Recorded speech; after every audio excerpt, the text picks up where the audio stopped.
शुरुआत करेंगे इस वक्त की बड़ी खबर के साथ। खेतड़ी से जानकारी है क्योंकि कोलियान खदान हादसा प्रकरण में मुख्य सतर्कता अधिकारी उपेंद्र कुमार पांडे की मौत हो गई थी और केसीसी अस्पताल में थोड़ी ही देर में पोस्टमार्टम भी किया जाएगा।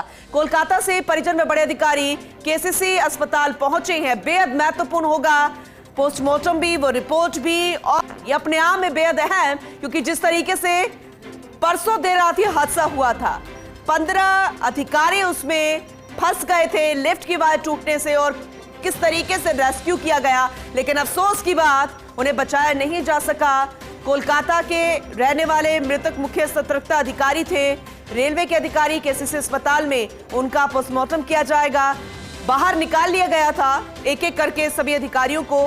कोलियान खदान हादसा प्रकरण जो कि अपने पीछे कई सवाल छोड़ गया, तो अपने आप में बेहद अहम जानकारी आप तक पहुंचा रहे हैं। थोड़ी ही देर में पोस्टमार्टम होगा और उसके बाद जो रिपोर्ट आएगी वो भी बेहद महत्वपूर्ण रहेगी। हमारे सहयोगी प्रदीप हमारे साथ इस खबर पर जुड़ चुके हैं, ज्यादा जानकारी उनसे लेंगे। प्रदीप, एक बार फिर से अफसोस के साथ ही कहना पड़ेगा कि इन अधिकारी को बचाया नहीं जा सका था, कोशिश पूरी की गई थी, लेकिन आज पोस्टमार्टम होगा। फिलहाल पूरी रिपोर्ट जरा बताइएगा कि किस तरीके से पोस्टमार्टम किया जाएगा, कब तक रिपोर्ट आएगी, कौन कौन उनके परिवार के लोगों में से मौजूद है? जी बिल्कुल, मैं आपको बता दूं, जो मुख्य के जो सतर्कता अधिकारी उपेंद्र पांडे, इनकी यहाँ मौत हो चुकी है। इनकी कल ही कन्फर्म हो गई थी। इसको लेकर जो अधिकारी थे उन्होंने मामला भी खेतड़ी थाने में दर्ज करवाया है।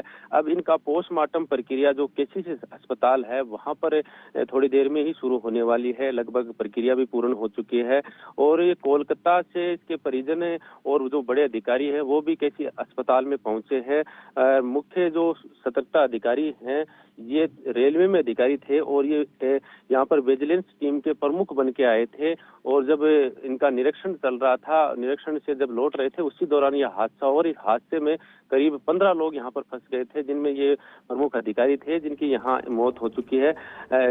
लेकिन इसमें सबसे बड़ी बात थी, 14 लोगों का सफल रेस्क्यू कल दोपहर 12 बजे तक ही कर लिया गया था। लेकिन पूनम जी, आपको मैं ये बता दूं, ये जो व्यवस्था थी केसीसी की, ये इस पर भी सवाल या निशान लग रहा है क्योंकि जो निरीक्षण टीम के जो अधिकारी थे वो ही इस लापरवाही की चपेट में आ जाते हैं, उनकी मौत हो जाती है। तो कहीं ना कहीं अच्छा प्रदीप, साथ में ये भी अपडेट कीजिएगा कि उस खदान में, उस माइंस के अंदर फिलहाल क्या अभी भी काम चल रहा है? उस लिफ्ट को लेकर किस तरीके से व्यवस्थाएं संभाली जा रही है? कहीं कोई मजदूर तो नहीं तबाह हुआ?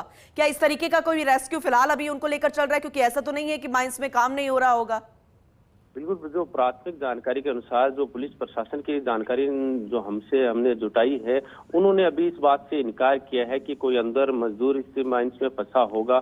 हाँ, जरूर यहाँ जो लिफ्ट टूटी थी उसका जरूर मेंटेनेंस का काम अब जोर शोर से किया जा रहा है। इसमें जो माइंस की 55 साल पहले जो लिफ्ट है थी उसमें मेंटेनेंस में खराबी आने की वजह से हादसा हुआ था। अगर करीब 25-55 साल में कई बार इनको बदलने के लिए भी बोला गया था, लेकिन बदला नहीं गया था। लेकिन प्रदीप, ये भी महत्वपूर्ण सवाल था क्योंकि हम लगातार इस पर सवाल कर रहे हैं कि रेस्क्यू कर लिया गया, एक की मौत हो गई, बेहद दुखद है, और 55 साल से मेंटेनेंस नहीं हुआ, ये अपने आप में बेहद अहम है। और 1960 से ये लिफ्ट चल रही है, लेकिन अफसोस की बात कि आज की टेक्नोलॉजी के टाइम में भी रस्सी से लिफ्ट खींची जाती है माइंस में, रस्सी से ही पहुंचाई जाती है।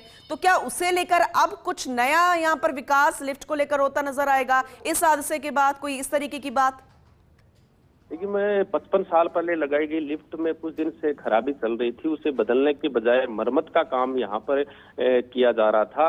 लेकिन हादसे से एक दिन पहले ही उसमें कुछ गड़बड़ी आई थी और सुबह ही बाइंडर ने ब्रेकडाउन भी ले रखा था। लेकिन माइंस को जो अधिकारी निरीक्षण के लिए जो कोलकाता से विजिलेंस टीम आई थी, उसको देखते हुए खदान के जो मैनेजर है उन्होंने आनन फानन में इसको ओके करार दे दिया था और उसके बाद ये हादसा हुआ है। तो इसमें लापरवाही, बड़ी लापरवाही है। अभी मेंटेनेंस का काम बताया जा रहा है कि शुरू किया जा चुका है लिफ्ट को, और शायद ये लिफ्ट को बदला भी जाएगा यहाँ पर इस हादसे के बाद में।